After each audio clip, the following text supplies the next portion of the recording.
Wednesday turning down offers for young starlet. It's always good news, isn't it? Mind you, it's catch-22, isn't it? Because on the one hand you're thinking to yourself, well, that's good. Wednesday turning down offers for young players, you know. So they should be trying to keep hold of the talent. But of course, as we all know, that don't mean out. Turn down offers for a lad, he'll probably go on a free transfer next year anyway, because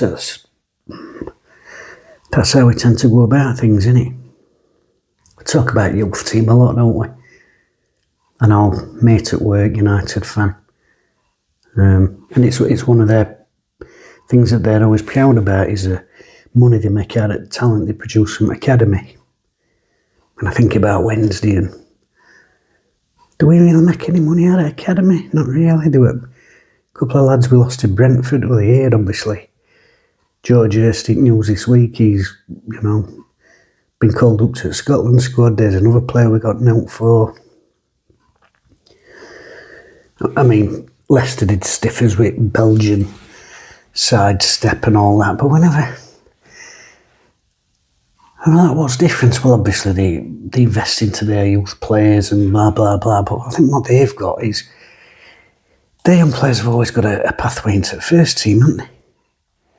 Young players go there and it's like, oh yeah, we know we're probably going to get an opportunity at some stage, Do we really see that with youth players at Wednesday? I mean, Dad and Maud had a couple in and around the squad. And Danny's used a couple in cup games, but ain't all we don't, do we? But we had Cameron Dawson, Wild Smith and, Joey Pulte this season. You're struggling after that, aren't you? And I think that's the thing, they sell their play. And I'm not on about the top draw ones, obviously players like Maguire and Walker are obviously going to top a game, but they make money on ones that aren't even brilliant. They got that centre-half that they sold to Burnley. They got a young striker they sold to Blackburn for about £1 million. They weren't even that good. But they sell them because they ain't first team, and people look at first team players. Oh, who's that kid at United? 20-year-old striker. Oh my God. Mind you, I'm talking about youth players. I've talked about this before, though. Trading players generally, we're not really into it. And that's... I'm not sticking up for Chansiri here because there's been some monumental balls up, Why wouldn't you take £10 million for a 29-year-old that's never played in Premier League? I mean, you'd snap that hand off if you were normal, wouldn't you? But for years we've not made money on players. And for years we've signed players with no resale value. And I've been thinking back today, that's not new. That is not new. I mean, even when I look back to being a kid, even that really good side that we had with Trevor Francis, a couple of years before, Ron Atkinson's in, you bring in Dillian Atkinson, 400 grand, sells him for £1.75 million. You do business like that. I mean, I even look back at Chris Waddle. Now, I love Chris Waddle, and I'd never change them times because that was the most entertaining football I've ever seen. But if you sign a 30-year-old for £1 million, 3 years later he goes on a free, you've had the entertainment, you've had the value out of the player, but there's no resale value. Same with £1.2 million on Woods, no resale value. Des Walker, we had fantastic value out of him on the park, fantastic set half, £2.75 million. Stays until, more or less he's almost retired, he goes on a free, he went back to Forest, I think. So many players like that. I mean, that's 3 players there, that's, £5 million? No resale at all. So it's not something new. David Pleat. There's a lot of hate for Pleat, but he did actually sell players for a few bob, I mean, at the time, I was going absolutely ballistic. Sold David Hirst. I were up in arms. You can't sell David Hirst. That's like Metropolis selling Superman. Do you know what I mean? You can't sell David Hirst.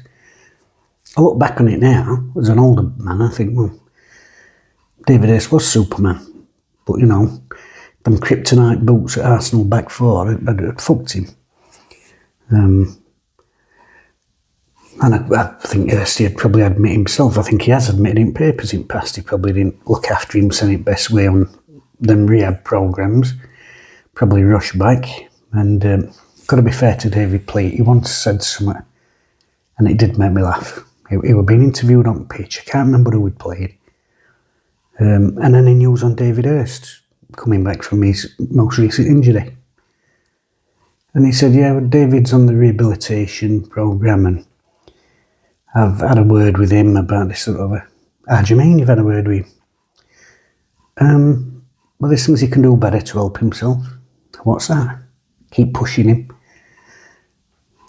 And Pleat said, I've had to have a word with him about his refuelling habits. And I laughed then, and it still makes me laugh now, and I thought, that's the most diplomatic way you can ever say somebody's a piss artist, isn't it? I mean, he sent them two Yugoslavs, didn't he? And I know we always moan, oh, Kovacevic went on to Sociedad and then he went to Juventus for 15 million, and, you know, that's not the one that annoys me. The one that annoyed me was the other lad, Stefanovic, because he'd got 6 games. He needed 6 more appearances to trigger his international clearance. I forget proper name for it. Work permit. He needed 6 more appearances to get his work permit renewed. Now he weren't in the team. He was on the bench. But it stated at the time a match appearance was actually getting on the pitch. So we needed 6 more. Now at that time we were shit. We knew we were probably going to be relegated. So if you're 3 or 4-0 down in a game or whatever, or being battered 8-1 at Newcastle, whatever it is, send somebody on for the last minute just to get another appearance in. You only need 6 more appearances. So, you know, if you're 2-0 down, there's 30 seconds to go. I mean, it doesn't even have to be a proper tactical switch. Just going up front, run about a bit, make a nuisance. It's another appearance. So that was 500 grand down shitter. And then he come back, going to be captain at Norwich, captain at Portsmouth for years, and these little things that we did. I mean, we lost all that money on Di Canio, £4.5 million, weren't it?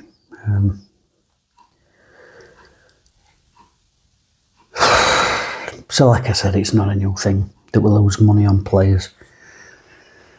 Not a new thing at all. But the last few years, it's been really bad. Really bad. I mean, you're always going to have players where you're like, Abdi. I know Abdi was absolutely shocking for Wednesday. Worked out about 300 grand an appearance or something, and didn't it? But something like that where somebody ends up with like a chronic injury where they have to retire. You can't really see that coming, can you? But if you're signing somebody at 32, 33, you know there's no resale. And we could say, well, a lot of them were free transfers. There's no such thing as a free transfer, though, is there? You know, if a player moves for 5 million quid somewhere when he's 29, and then you pick him up at 31 on a free, his agent's going to come to the bargaining table and say, well, his last move, which were less than 2 calendar years ago, he was a £6 million player, you're getting him for now. Let's talk about the size of the cut, because you're saving 6 million quid there. So there's no such thing as a free, but by the time you finish paying them sharks, you know, there's no such thing as a free transfer. That is frustrating. And when it's in situation again, aren't we? There's 8 games to go, so obviously everybody's looking who's going to be on the retained list. Well, where we are in table, you'd probably imagine there's 3 lists. They've probably got a list for if they went down, a list for if we stay up. They've probably got a separate list for, you know, the very thin chance that we won the playoffs.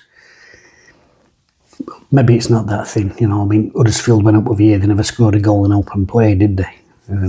Over 3 matches. So you'd like to think there's 3 lists, but we don't know what manager's going to be next season.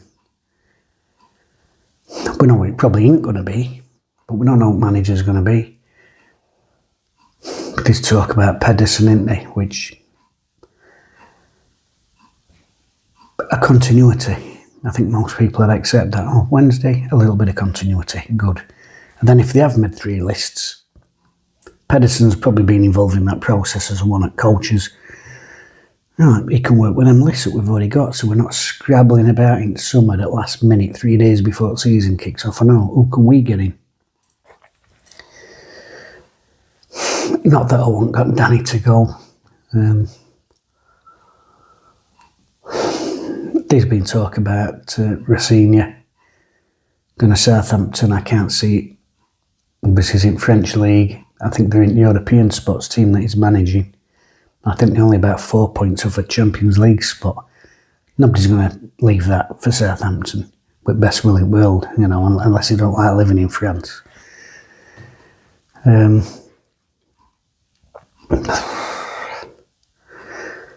Yeah, I've sort of resigned me saying that we're going to lose him. And it's like a cloud I can't get out of the back of my head. You know, we've still got 8 games to go and focus on them games. But that lurking in background's really annoyed me. Really annoyed me. It's really got to me. And then it's in press. See that Nixon's at it again from Sun. It's almost like it's the only time that we get mentioned in press is something like that. It's either bad behaviour from fans, or it's a bad news story. Somebody's, you know, a player's getting poached for Nauta, or a manager's getting poached. It never seems to be a positive spin on out, does it? You know, they were all out of the air with them clowns from Daily Mail trying to make a story out of Note by cropping a photo to look like there were no signage up at ground, and I don't know. I think it's easy to get in a downer mood about things. That's the problem when you're like me, Insomniac, because you stay up at night, your mind starts wandering, and it's never good news, is it? When you're thinking at this time of night.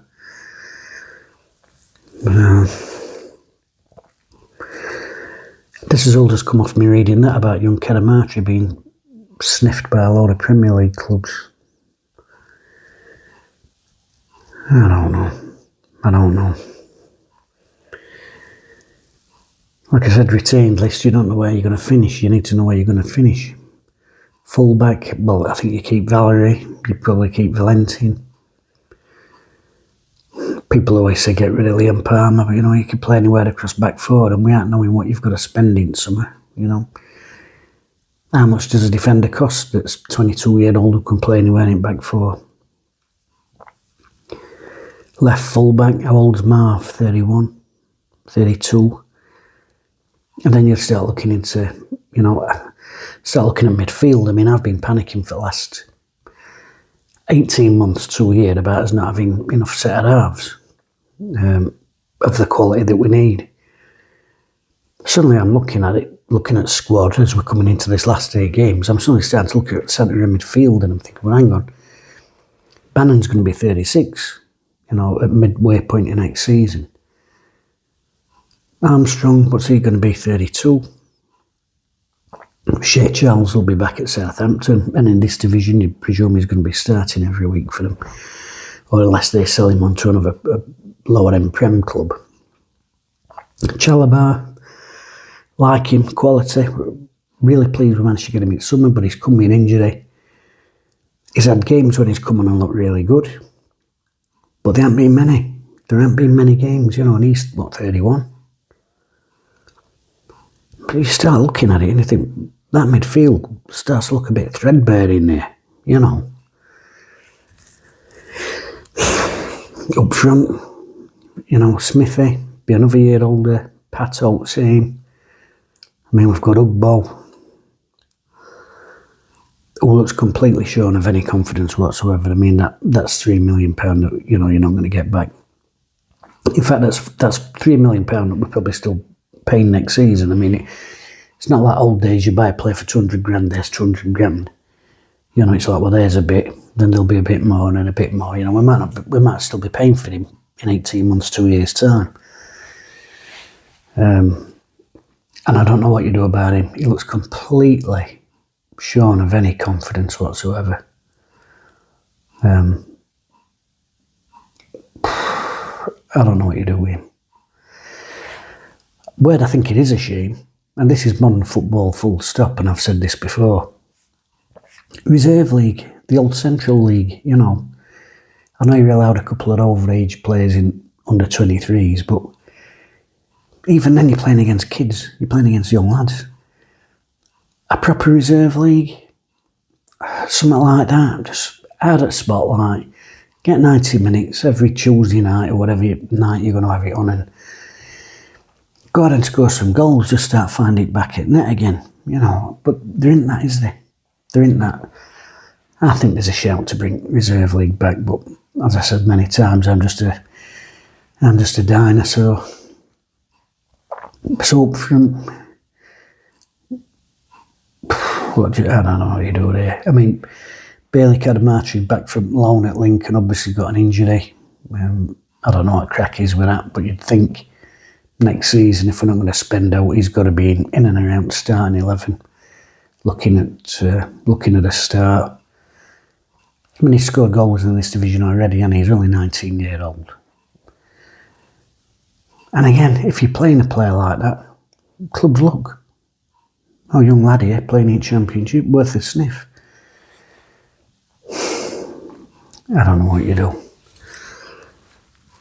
Gassama, obviously, you want to keep Gassama. You want to get him tied down to a long deal, so that again, if you need to bring some money in, you're going to get a decent wedge. And I'm sure he's got a sell-on clause, but you put your own sell-on clause in as well for his next move after that. You've got to build these deals up. I mean, I've heard he's still on a youth contract, so I don't know how great that is, but you know.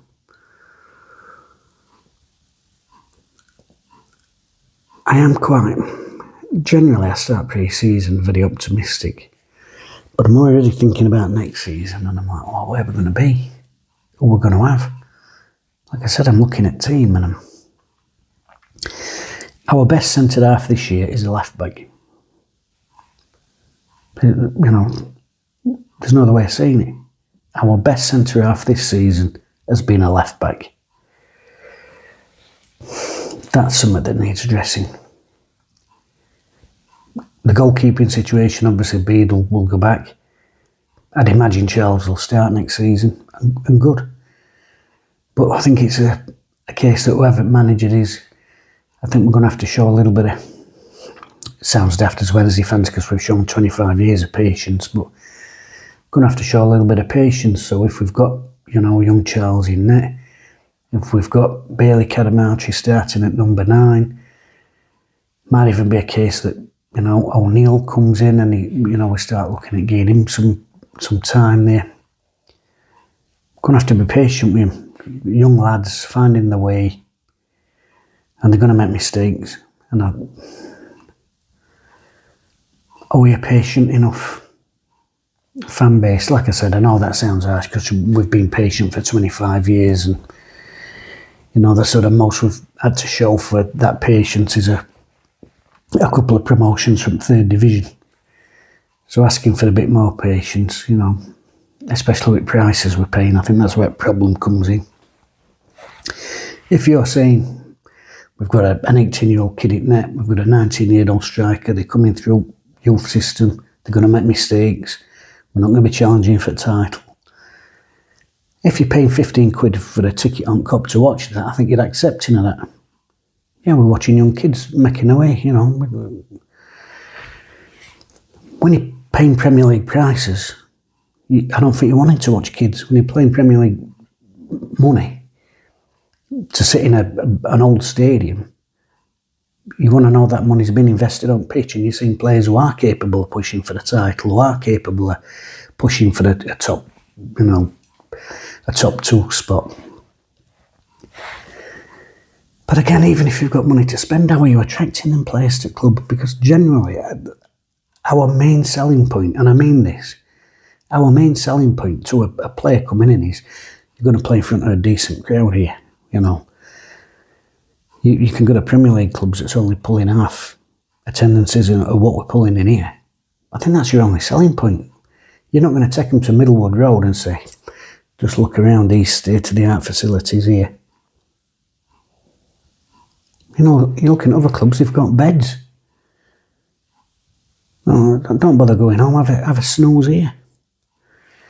I don't know.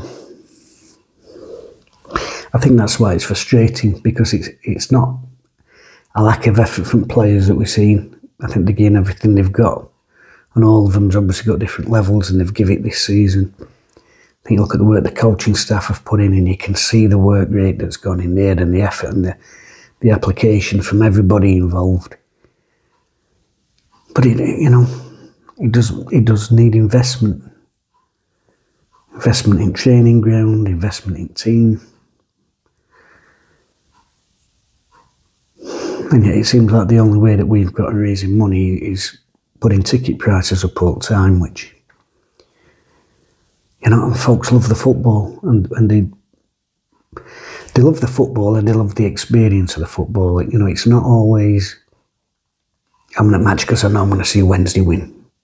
Oh, they're playing well at minute, I'll go. People go every week for a myriad of different reasons. Some people go just to see the mates, I'm sure. There'll be split families out there, or maybe the weekend's the only time dad see kids, and it's a lot.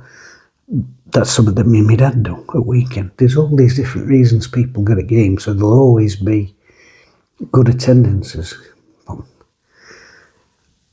there's got to be other ways of creating revenue. There's got to be. Like I said, we've got stadiums out at city centre. I live not far away from them. I'm sat up back last year, having a fag and a cup of tea. I can see helicopter above. I messages our kid, what's helicopter flying about for? They're not at home, are they? No, it's Def Leppard. Def Leppard's playing down here. They've always got something going on down there. They're always raising money in other ways, and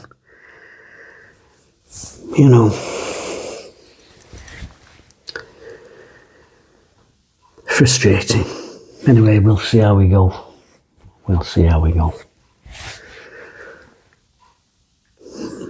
That's not been very uplifting, has it?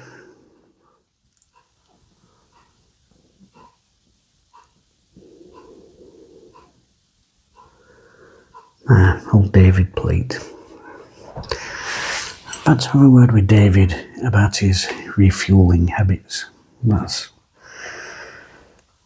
something that's brought a smile to my face today.